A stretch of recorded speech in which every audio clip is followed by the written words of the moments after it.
আপনি প্রশ্ন করছেন যে শিডিউল কি টিটনের নামে ছিল কিনা কোনো লাইসেন্স পত্র। আমাদের দেশে যে ঠিকাদারি হয় সবগুলো কি একজনের নামে লাইসেন্স থাকে?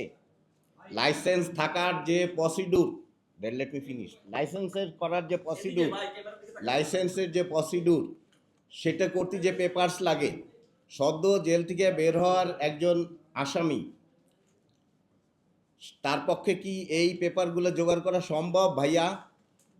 এটা তো যে কেউ যায়, যে কারুর কাগজে একজন যখন করে, আমরা বিভিন্ন জায়গায় দেখি বা যশোরেও দেখছি, ইসে হইল ইসে শিডিউল থাকলো যে আব্দুল করিম লাইসেন্স, রহিম টেন্ডার দিচ্ছে, এটা তো হয় না? তাহলে এটার লাইসেন্সের শিডিউল থাকবে কিভাবে?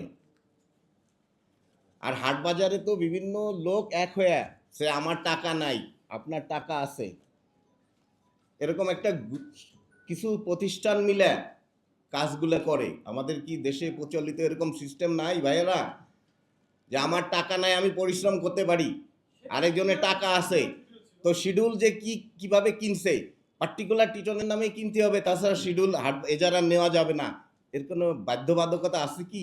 আমার জানা নেই, আপনাদের জানা থাকলে বললেন। ধন্যবাদ। এটা তো আমি বলতে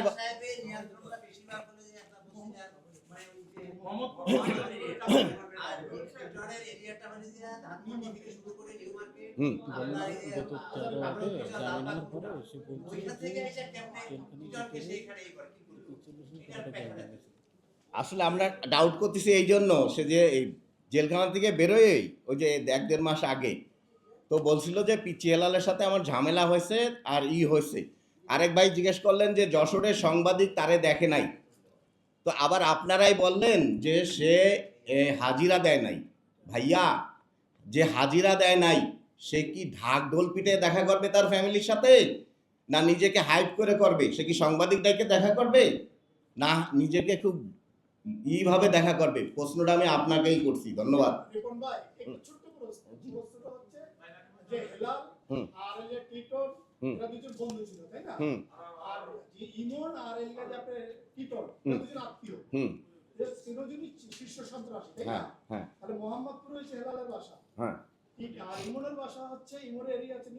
আচ্ছা, এখানে কি কোন রকম কি প্রশ্ন থেকে যায় না ইমনের প্রতি যে ইমনের সাথে সে জড়িত ছিল? কোনো সম্পর্ক ঘটে না ভাইয়া, আমার তো এদের সাথে সম্পর্ক নাই। আর এরকম কি কোনো ঘটনা ঘটে নাই যে নিজের জায়গায়, আপনার জায়গায় আরেক বাইরের থেকে এসে কেউ কিলিং করবে? এটা আমাদের দেশে কি ঘটে নাই, না আজকেই প্রথম ঘটছে? প্রশ্নটা আমি আপনাদেরই করছি। হ্যাঁ হ্যাঁ হ্যাঁ হ্যাঁ হ্যাঁ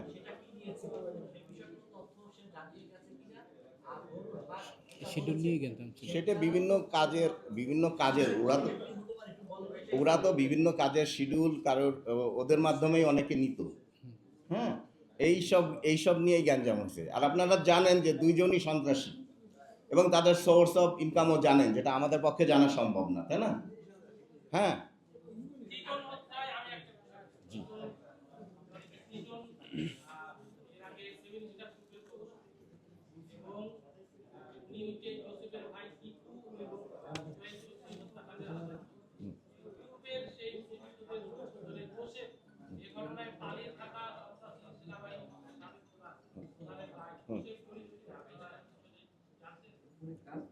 ভাইয়া এই ব্যাপারে আমার কোনো তথ্য নাই। কারণ হলো আমি তো ও যতটুকু বলতো ততটুকুই জানতাম। হ্যাঁ, এর বাইরে আমি কিভাবে দেব? আর আমি নিজে আপনাদের বলছি, আমি 17টা বছর দেশের বাইরে থাকা একজন লোক যে 17 বছর থাকে, তার কি, আমি সিঙ্গাপুরে কাজ করছি, আবুধাবিতে কাজ করতেছি, আমি তাদের কিছু নিয়ম কানুনের ভিতরে হয়ে গেছি, পরিচালিত হয়ে গেছি। এখন সেই লোকটা চট করে যখন ঢাকায় আসলো, আমি 2019-এ আসছি, আয়সা প্রথমে একটা ক্যাটারিং চালু করি, কিন্তু করোনা আয়সা আমি বাধ্য হয়ে যশোরে ব্যাক করে আমি একটা হোম কিচেন চালাচ্ছি। একটা প্রতিষ্ঠান চালানো সো টাফ, আপনারা কিন্তু সবাই জানেন। তো এরপরে আমার ধারণা দেশ সম্বন্ধে একটু, হ্যাঁ, এই 17 বছরের গ্যাপে তো তার পক্ষে কি সবকিছু জানা সম্ভব? আমি আপনাদেরই প্রশ্ন করতেছি। টি-টোয়েন্টি পুরো দীর্ঘ 25 বছর জেলে হ্যাঁ। ছিল। সে কোনো কিছু অসুবিধা নেই।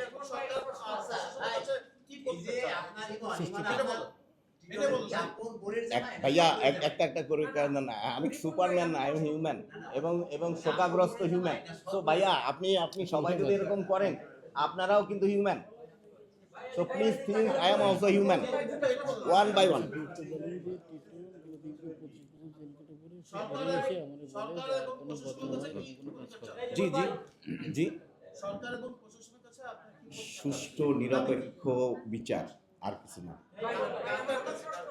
হ্যাঁ, সরকারের সরকারের কাছে মাননীয় প্রধানমন্ত্রী, মাননীয় স্বরাষ্ট্রমন্ত্রী সহ পুলিশের ঊর্ধ্বতন কর্মকর্তা যারা আইন শৃঙ্খলার সাথে জড়িত আছে সবার সাথে, তদন্ত কর্মকর্তার সেই সাথে আপনাদের সাথেও, কারণ আপনারা নিরপেক্ষ সুস্থ এই তথ্য দিয়ে সহযোগিতা করবেন। একটুখানি অ্যাড করে দেন যে 25 বছর জেল কাটার পরে সে বলছিল যে আর কোনো এবং সে 25টা বছর জেল খাটছে, আপনারা সবাই জানেন। একটু জেল খাটার পরে বলছিল যে ভাইয়া আমি ভালো হয়ে যাব, সে তো সাজাটা পাইছেই। তাই 25 আমার বছর দিয়ে কোনো বদনাম হবে না। আমার দিয়ে কোনো বদনাম হবে না, এটা আমার কাছে বলছিল। কারণ 92-তে সে একটু আহত হয়েছিল এই মারামারি করে, তো তার সেই ট্রিটমেন্টের জন্য আমার বেশ অনেক টাকা খরচ গেছে, এবং আমার একটা ব্যবসা প্রতিষ্ঠান দোকান ওটাও প্রায় ধ্বংস হয়ে গেছিল। এই জন্য সে আর কোনো মেন্টালি অর্থনৈতিক ক্ষতিগ্রস্ত গিলটি ছিল। হ্যাঁ, আমার মনে হয় এই জন্যই সে বারবার আমার কাছে এগুলো বলতো, এটা আমার ধারণা। হ্যাঁ, ইমন স্টিল আমার মা টেক কেয়ার করে, পরিচয় যোগাযোগ তো আছে। রিপোর্ট ভাই, হ্যাঁ, কে? কে? ও সে বের হওয়ার পরে তার মা তাকে সাউথ আফ্রিকার একটা দেশে পাঠিয়ে দিয়েছে, সাউথ আমেরিকা, সরি, এই দেশটার নাম আমি ঠিক জানি না।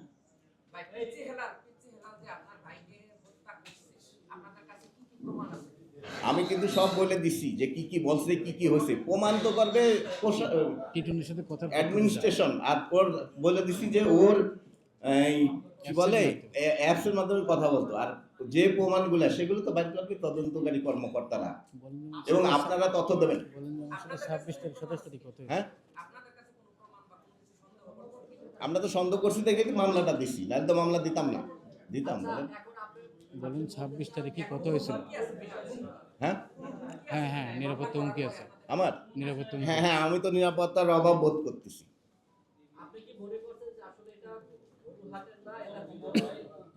না রিসেন্ট গ্যাঞ্জাম হলো গরুহাটের না। রিসেন্ট গ্যাঞ্জামটা গরুর হাট, এই জন্য ওটা বলা হয়েছে। এখন এটা তো সুষ্ঠু তদন্তে বেরোয় আসবে, তাই না? জি জি।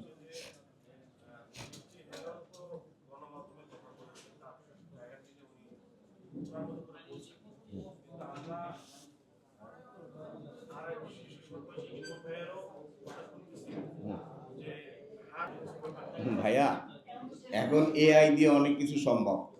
আমরা দেখলাম যে ইরান ইসরায়েল দখল করে ফেলাইছে ফুল, কিন্তু বাস্তবটা কি তাই ছিল বলেন? ভিডিও অডিও যদি ওইটা হয় তো ওটা হওয়া উচিত ছিল। ইসরায়েলে এখন ইরানের ফ্ল্যাগ উড়ার কথা ছিল, তাই কি উড়েছে ভাইয়া? তাহলে সব ভিডিও সব অডিও কি সঠিক? প্রশ্নটা আপনাদেরই করতেছি। আপনাদের মাধ্যমে কোনটা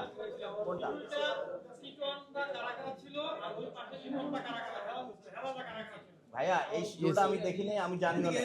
এটা আমার পক্ষে বলা সম্ভব না, কারণ আমি যতটুকু জানি আপনাদের সবাইরে বলেছি। প্রশ্নটা আমি ধন্যবাদ।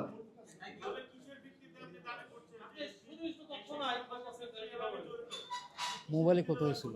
মোবাইলের কথা হয়েছিল বা 1.5 মাস আগে, আমি আজকে সম্মেলনে বলেছি, আপনাদের কাছে মনে হয় কপিও আছে। 26 তারিখে কথা হয়েছে। 26 তারিখে কথা হয়েছে, তার আগেও বলেছে যে জেলখানায় আমার সাথে তার দণ্ড হয়েছে, সে আমি হুমকির সম্মুখীন, এটা বলেছি।